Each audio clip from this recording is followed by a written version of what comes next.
S K Jain ಗುರುಜಿ, ಸಿಂಹರಾಶಿಗೆ 2024ರ ಭವಿಷ್ಯ ಹೇಗಿದೆ? ಸಿಂಹರಾಶಿಗೆ ಗುರುಬಲ ಇರುತ್ತೆ, ಸಿಹಿ ಸುದ್ದಿನ ಹೇಳ್ತಾ ಇದ್ದೀವಿ.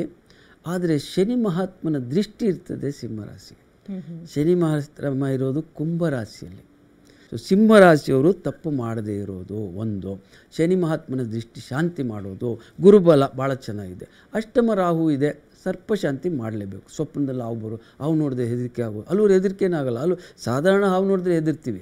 ಅಷ್ಟಮ ರಾಹು, 18 ವರ್ಷದ ರಾಹು, ಇವೆಲ್ಲ ಸಮಯವನ್ನು ಹೇಳಿದ್ದಾರೆ. ಎಷ್ಟು ವರ್ಷದ ರಾಹು, 8ನೇ ಮನೆ ರಾಹು, ಸಿಂಹರಾಶಿ, ಮಕ್ಕ, ಹಬ್ಬ, ಉತ್ತರ, 1ನೇ ಪಾದ, ಇವೆಲ್ಲ ಭಾಳ ಚೆನ್ನಾಗಿ ಹೇಳಿದ್ದಾರೆ.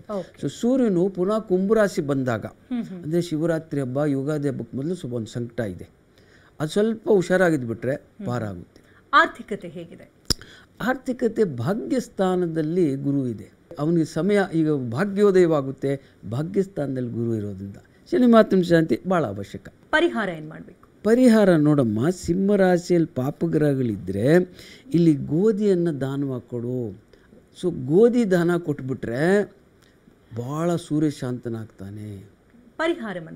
ಪರಿಹಾರ ಮಂತ್ರ ಬೆಳಿಗ್ಗೆ ಎದ್ದು ಸೂರ್ಯೋದಯಕ್ಕೆ ಮಲಗಬಾರ್ದು. ಫಸ್ಟ್ ಪರಿಹಾರ ಮಲಗಿಬಿಟ್ರೆ ಲಕ್ಷ್ಮೀ ಚದತಿ ಚಕ್ರಪಾಣಿ ಅಂತಾರೆ ಚಾಣಕ್ಯ ನೀತಿ.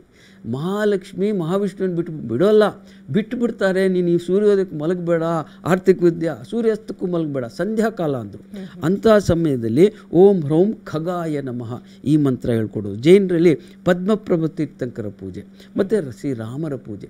ಸೂರ್ಯನಿಗೆ ಶ್ರೀರಾಮಾವತಾರ ಅಂದರು. ಶಿವನ ಪೂಜೆಯನ್ನು ಓಂ ನಮಃ ಶಿವಾಯ ಜಪ ಮಾಡ್ಕೊಂಡ್ಬಿಟ್ರೆ ಎಂಥ ದೋಷ ಇದ್ದರು ಅವ್ರಿಗೆ ಆಪರೇಷನ್ ಆಗಲ್ಲ, ದೋಷ ಹೋಗುತ್ತೆ ಅಂದಿದ್ದಾರೆ.